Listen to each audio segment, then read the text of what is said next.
Kejadian pasal 28. Kemudian Ishak memanggil Yakub, lalu memberkati dia serta memesankan kepadanya. Katanya, "Janganlah mengambil istri dari perempuan Kanaan. Bersiaplah, pergilah ke Padan Aram, ke rumah Betuel ayah ibumu, dan ambillah dari situ seorang istri dari anak-anak Laban, saudara ibumu. Moga-moga Allah yang Maha Kuasa memberkati engkau, membuat engkau beranak cucu, dan membuat engkau menjadi banyak, sehingga engkau menjadi sekumpulan bangsa-bangsa. Moga-moga Ia memberikan kepadamu berkat yang untuk Abraham, kepadamu serta kepada keturunanmu, sehingga engkau memiliki negeri ini yang kau diami sebagai orang asing, yang telah diberikan Allah kepada Abraham." Demikianlah Ishak melepas Yakub, lalu berangkatlah Yakub ke Padan Aram, kepada Laban anak Betuel orang Aram itu, saudara Ribka, ibu Yakub dan Esau. Ketika Esau melihat bahwa Ishak telah memberkati Yakub dan melepasnya ke Padan Aram untuk mengambil istri dari situ, pada waktu ia memberkatinya, ia telah memesankan kepada Yakub, "Janganlah ambil istri dari antara perempuan Kanaan." Dan bahwa Yakub mendengarkan perkataan ayah dan ibunya, dan pergi ke Padan Aram. Maka Esau pun menyadari bahwa perempuan Kanaan itu tidak disukai oleh Ishak ayahnya.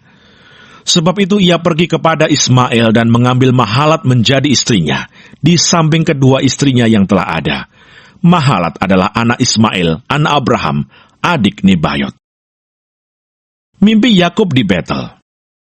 Maka Yakub berangkat dari Berseba dan pergi ke Haran. Ia sampai di suatu tempat dan bermalam di situ, karena matahari telah terbenam. Ia mengambil sebuah batu yang terletak di tempat itu, dan dipakainya sebagai alas kepala. Lalu membaringkan dirinya di tempat itu. Maka bermimpilah ia, di bumi ada didirikan sebuah tangga, yang ujungnya sampai di langit. Dan tampaklah malaikat-malaikat Allah turun naik di tangga itu. Berdirilah Tuhan di sampingnya dan berfirman, "Akulah Tuhan Allah Abraham, nenekmu, dan Allah Ishak. Tanah tempat engkau berbaring ini akan kuberikan kepadamu dan kepada keturunanmu. Keturunanmu akan menjadi seperti debu tanah banyaknya, dan engkau akan mengembang ke sebelah timur, barat, utara, dan selatan. Dan olehmu serta keturunanmu, semua kaum di muka bumi akan mendapat berkat. Sesungguhnya aku menyertai engkau, dan aku akan melindungi engkau kemanapun engkau pergi.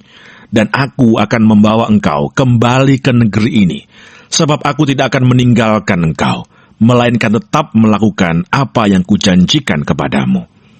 Ketika Yakub bangun dari tidurnya, berkatalah ia, "Sesungguhnya Tuhan ada di tempat ini, dan aku tidak mengetahuinya."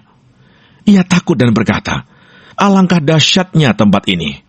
Ini tidak lain dari rumah Allah, ini pintu gerbang surga." Keesokan harinya, pagi-pagi Yakub mengambil batu yang dipakainya sebagai alas kepala, dan mendirikan itu menjadi tugu, dan menuang minyak ke atasnya. Ia menamai tempat itu Betel. Dahulu nama kota itu Luz. Lalu bernasarlah Yakub, "Jika Allah akan menyertai dan akan melindungi aku di jalan yang kutempuh ini, memberikan kepadaku roti untuk dimakan dan pakaian untuk dipakai, sehingga aku selamat kembali ke rumah ayahku, maka Tuhan akan menjadi Allahku. Dan batu yang kudirikan sebagai tugu ini akan menjadi rumah Allah. Dari segala sesuatu yang engkau berikan kepadaku, akan selalu kupersembahkan 1/10 kepadamu."